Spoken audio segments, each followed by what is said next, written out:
Okay, so this is the kind of video quality you get from the Vivo V21 at about 7 a.m. in the morning when the sun is just rising. You have a terrible cold and your eyes are all puffed up because you just woke up. And this phone is really great for consuming content and also for creating content because the selfie camera is a 44 megapixel main shooter with optical image stabilization, which is just amazing. This one has optical image stabilization on the front and the back. But this phone is more than the cameras. And so we are going to look at all that and more coming up next.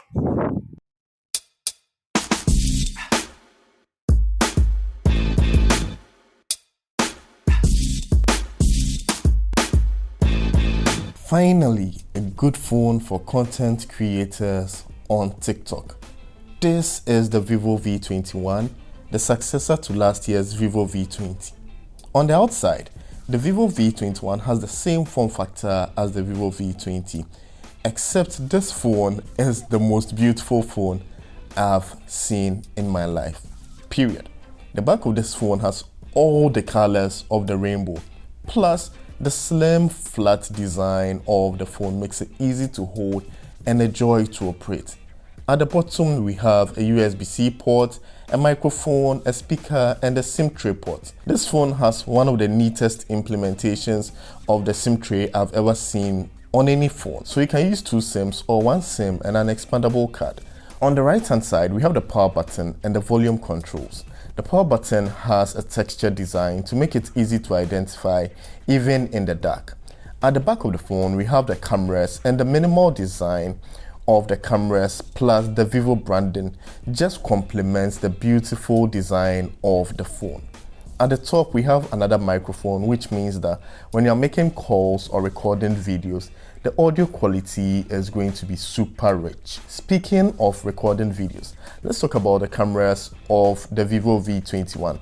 At the back, we have three lenses, a 64 megapixel main shooter, a 2x telephoto lens, and a macro lens. I don't know, but when you go online, you see on sites like GSM Arena that the Vivo V21 has an ultra-wide lens. But in my time of use, I never saw an ultra-wide lens. You can record videos of up to 4K resolution in 30 frames per second. If you want to record higher frame rates, you can record in 1080p.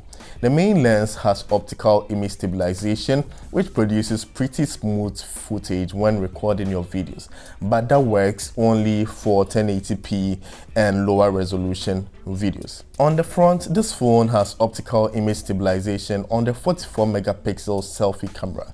This is the first mid-range phone I've seen which has optical image stabilization on both the front and back cameras, and that is pretty impressive. And the highlights of the selfie camera is that the Vivo V21 has dual LED flashlights to produce brighter selfies and brighter videos as well.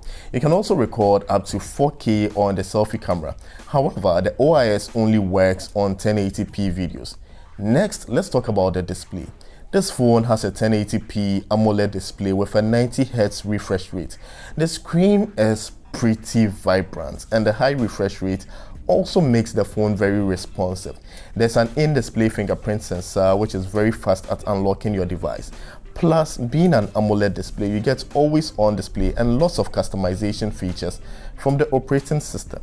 We have Android 11 and FunTouch OS installed on the Vivo V21.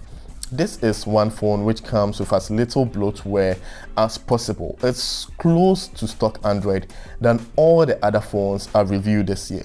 Speaking of performance, this phone comes with a MediaTek Dimensity 800U 5G chipset. What does that mean? This is a 7nm chipset. The MediaTek 800U is within the same performance range as the Snapdragon 765G.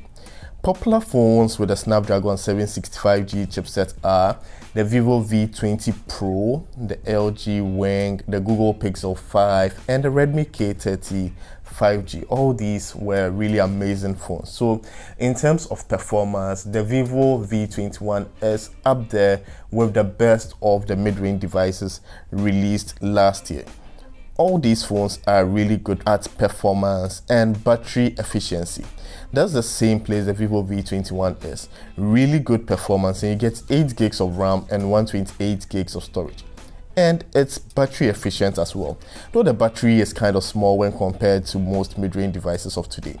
The Vivo V21 comes with a 4000 mAh battery and a 33 watts fast charging adapter. Now the Vivo V21 also has a really fast fingerprint sensor which is built into the display, and it's really quick at unlocking your device. Plus, you have a lot of customization options on the UI.